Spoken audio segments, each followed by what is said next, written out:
SIFC کی apex committee کا اجلاس، وزیر اعظم نے وزیر اعلیٰ KP کو مدعو کر لیا۔ اسلام آباد، وزیر اعظم شہباز شریف نے آج ہونے والے SIFC کی ایپکس کمیٹی کے اجلاس میں وزیر اعلیٰ KP علی امین گنڈاپور کو مدعو کر لیا۔ تفصیلات کے مطابق خصوصی سرمایہ کار سہولت کونسل کی ایپکس کمیٹی کا اجلاس آج دن 1 بجے وزیر اعظم ہاؤس میں ہوگا۔ وزیر اعظم شہباز شریف اجلاس کی صدارت کریں گے۔ اجلاس میں وزیر اعظم، وزیر اطلاعات، وزیر خزانہ، وزیر دفاع، وزیر صوبہ بندی، وزیر تجارت، وزیر قانون و انصاف اور وزیر آبی وسائل بھی شرکت کریں گے۔ نائب وزیر اعظم اسحاق ڈار بھی SIFC کے اجلاس میں شرکت کریں گے۔ ذرائع کا کہنا ہے کہ وزیر اعظم نے SIFC اجلاس میں وزیر اعلیٰ KP کو مدعو کر لیا ہے۔ دعوت چیف سیکرٹری KP کے ذریعے دی گئی۔ ذرائع نے بتایا ہے کہ وزیر اعلیٰ KP کو سرمایہ کاری کانفرنس کی ایپکس کمیٹی میں شرکت کی دعوت دی گئی ہے۔ گورنر خیبر پختونخوا فیصل کریم کی مداخلت پر وفاق نے علی امین کو شرکت کی دعوت دی۔ اجلاس میں غیر ملکی سرمایہ کے حوالے سے تبادلہ خیال کیا جائے گا اور سعودی عرب اور UAE کی جانب سے سرمایہ کاری کے متعلق بریف کیا جائے گا۔ اجلاس میں SIFC کے تحت ہونے والے فصلوں پر درآمد کی پیش رفت سے آگاہ کیا جائے گا۔ اس حوالے سے مشیر اطلاعات بیرسٹر سیف نے کہا کہ وزیر اعلیٰ KP کو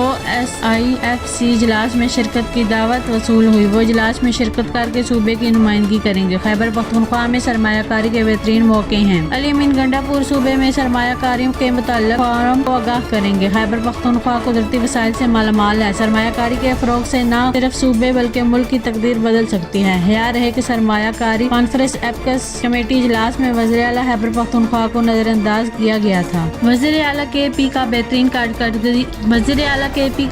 کارکردگی نہ دکھانے پر وزراء کو تبدیل کرنے کا فیصلہ۔ پشاور خیبر پختونخوا اسمبلی میں PTI پارلیمانی پارٹی اجلاس کے اندرونی کہانی سامنے آ گئی۔ ذرائع کے مطابق اجلاس میں ارکان اسمبلی نے وزیر صحت اور دیگر وزراء کے خلاف شکایات کی، جس پر وزیر اعلیٰ خیبر پختونخوا علی امین گنڈاپور نے بہتر کارکردگی نہ دکھانے کی صورت میں وزراء کو تبدیل کرنے کا فیصلہ دے دیا۔ ذرائع کے مطابق اجلاس میں چیف سیکرٹری اور IG کی تبدیلی کا معاملہ بھی زیر بحث آیا۔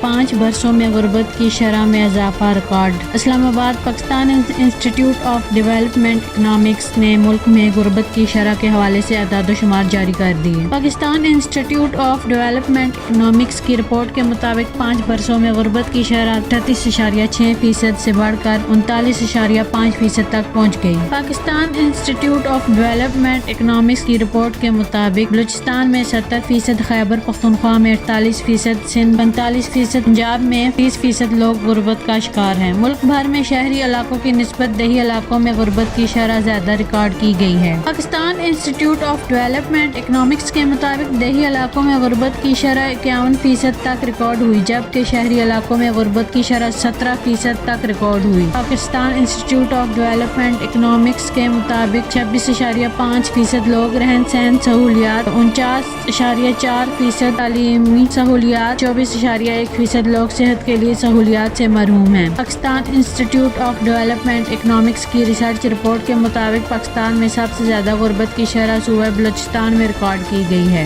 سرکاری ملازمین کے لیے بڑی خوشخبریاں، 3 تنخواہوں کے برابر بونس۔ اسلام آباد، افسران اور ملازمین 3 بنیادی تنخواہوں کے برابر بونس دینے کا اعلان کر دیا گیا، تاہم 7 فروری سے قبل چھٹیوں پر گئے ملازمین اعزازیے کے حقدار نہیں ہوں گے۔ تفصیلات کے مطابق الیکشن کمیشن کا اپنے افسران اور ملازمین کو 3 اعزازیے دینے کا فیصلہ کر لیا۔ اس حوالے سے 4 صوبائی الیکشن کمیشنز کو مراسلہ جاری کر دیا، جس میں کہا گیا کہ الیکشن کمیشن ملازمین کو 3 بنیادی تنخواہوں کے برابر اعزازیہ دیا جائے گا، لیکن تادیبی کارروائی کا سامنا کرنے والے ملازمین کو اعزازیہ نہیں دیا جائے گا۔ اس کے علاوہ عدلیہ سے رجوع کرنے والے ملازمین کو بھی اعزازیہ نہیں ملے گا اور 7 فروری سے قبل چھٹیوں پر گئے ملازمین اعزازیے کے حقدار نہیں ہوں گے۔ ذرائع میں بتایا گیا کہ الیکشن کمیشن عام انتخابات کے بعد مارچ میں ملازمین کو 2 اعزازیے پہلے ہی دے چکا ہے۔ رواں مالی سال میں الیکشن کمیشن اپنے ملازمین کو 5 اعزازیے دے رہا ہے۔ ذرائع کے مطابق وزارت خزانہ قواعد کے تحت کوئی ادارہ ایک مالی سال میں صرف 1 اعزازیہ دے سکتا ہے۔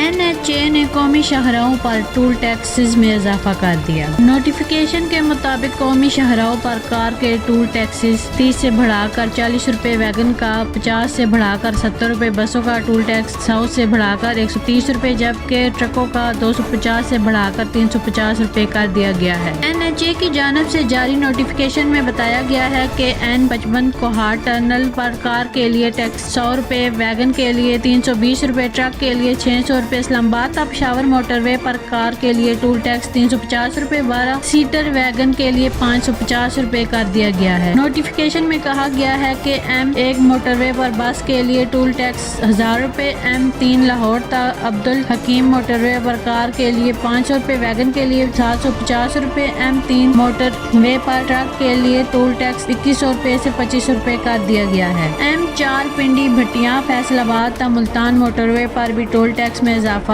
M4 موٹر وے پر کار کا ٹول ٹیکس ₹650، ویگن کا ٹول ٹیکس ₹1000 کر دیا گیا ہے۔ NHA کے نوٹیفیکیشن میں مزید بتایا گیا ہے کہ M4 موٹر وے پر ٹرکوں کا ٹول ٹیکس ₹2600 سے ₹3200 متعین کیا گیا ہے۔ M5 موٹر وے پر کار کا ٹول ٹیکس ₹900، ویگن کا ₹1300، جبکہ ٹرکوں کا ₹3500 سے ₹4500 مقرر کیا گیا ہے۔ M14 موٹر وے پر کار کا ٹول ٹیکس ₹550، بس کا ٹول ٹیکس ₹1900 وصول کیا جائے گا۔ اسرائیل نے عالمی عدالت انصاف کا فیصلہ ماننے سے انکار کر دیا۔ اسرائیل نے عالمی عدالت انصاف کا رفح میں فوجی آپریشن روکنے کا فیصلہ ماننے سے انکار کر دیا۔ عالمی عدالت انصاف نے جمعہ کو اسرائیل کو رفح میں فوجی آپریشن روکنے کا حکم دیا۔ عالمی عدالت انصاف میں رفح میں اسرائیلی آپریشن روکنے کے لیے جنوبی افریقہ کی درخواست پر فیصلہ سنایا گیا۔ عالمی عدالت نے فیصلہ 13-2 کی اکثریت سے سنایا۔ درخواست پر فیصلہ عالمی عدالت انصاف کے جسٹس نواف اسلام نے پڑھ کر سنایا۔ فیصلے میں کہا گیا کہ اسرائیلی فوج کو غزہ کے علاقے رفح میں فوجی کارروائیاں فوری طور پر روکنی ہوں گی۔ غزہ پٹی کے شہری انتہائی تشویشناک حالت سے دوچار ہیں۔